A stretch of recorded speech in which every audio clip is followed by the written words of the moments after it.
काळे साहेब, major साहेब आणि बंधू आणि भगिनींनो, बाबासाहेबांची 133वी जयंती आपण साजरी करतो. तर त्या 133व्या जयंतीच्या आपल्याला मनपूर्वक अशा हार्दिक शुभेच्छा देतो. तर बाबासाहेबांनी आपल्या सार्वजनिक जीवनाची सुरुवात 1916ला सुरुवात केली आणि त्या 1916 पासून खरं तर आमच्या महापुरुषाचा इतिहास जर पाहिला पाठीमागचा तर 1948 ते 1956 असा प्रदीर्घ 108 वर्षाचा इतिहास आहे. राष्ट्रपिता ज्योतिराव फुले पासून ते भारतरत्न डॉक्टर बाबासाहेब आंबेडकरांपर्यंत, राजर्षी शाहू महाराजांपर्यंत सगळ्याच महामानवांनी आमच्या बहुजन समाजाचं उत्थान व्हावं, प्रगती व्हावी, प्रगतीच्या दिशेने आगेकूच समाजाला करावं यासाठी भरीव असं योगदान दिलं, काम केलं. बाबासाहेबांनी तर आज आमचे थोडेफार घरं सुधारले, अनेक चांगले प्रकारे शहरात तर झालेत, ग्रामीण भागामध्ये सुद्धा चांगले आमच्या इमारती झालेत, पक्के घरं झालेत. ज्यावेळेस आमचे कुलाचे घरं होते त्यावेळेस बाबासाहेब म्हणाले होते की जा आणि तुमच्या घराच्या भिंतीवर लिहून ठेवा, जा आणि तुमच्या घराच्या भिंतीवर लिहून ठेवा की तुम्हाला या देशाची शासनकर्ती जमात बनायचं आहे.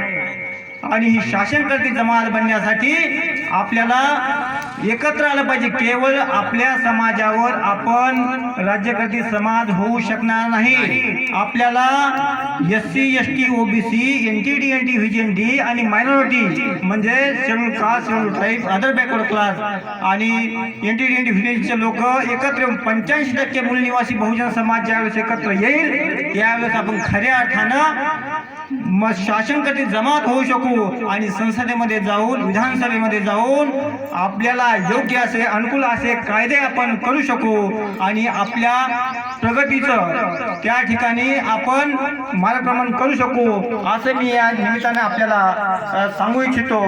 दुसरी गोष्ट, आता 26 तारखेला मतदान आहे, म्हणजे लोकसभेचं इलेक्शन आहे. त्या 26 तारखेच्या मतदानामध्ये आपण, कारण बाबासाहेबांनी आपल्याला संविधानाच्या माध्यमातून अभिव्यक्ती स्वातंत्र्य दिले, आर्टिकल 19 नुसार अभिव्यक्त करण्याचं स्वातंत्र्य दिले. अनेक अभिव्यक्तीचे स्वातंत्र्य, जसं मी भाषण करतो हे अभिव्यक्ती स्वातंत्र्य आहे. जसं तुम्ही आता उद्या मतदान करणार आहात EVM मशीनच्या पुढचं बटन दाबून, तर ते तुमचं एक मताच्या रूपानं तुम्ही अभिव्यक्त होणार आहात. तर हा खूप मोठा अधिकार बाबासाहेबांनी आपल्याला दिला.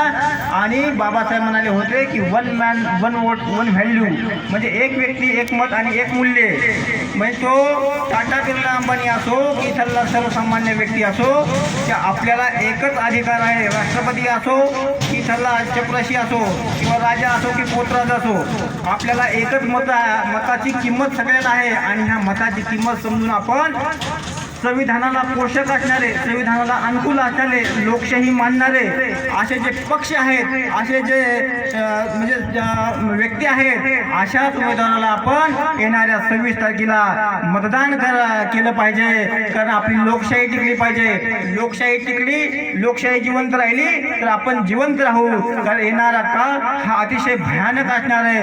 कारण 2024च्या नंतर निवडणुका होतील का नाही अशी बरेच जण यामध्ये काम करणारे अनेक तज्ञ लोक शंका उपस्थित करतायत. त्यामुळे आपण आपल्या सत्सविद्येला जागून येणाऱ्या 26 तारखेला संविधान प्रेमी, लोकशाहीवादी, बहुजनवादी असणारे जे पक्ष आहेत, जे उमेदवार आहेत, अशालाच मतदान करावं. कारण हा केवळ मतदान नाही तर हा मताधिकार आहे. हा राजा बनण्याचा अधिकार आहे, राजा निवडण्याचा अधिकार आहे, MP MLA बनण्याचा अधिकार आहे.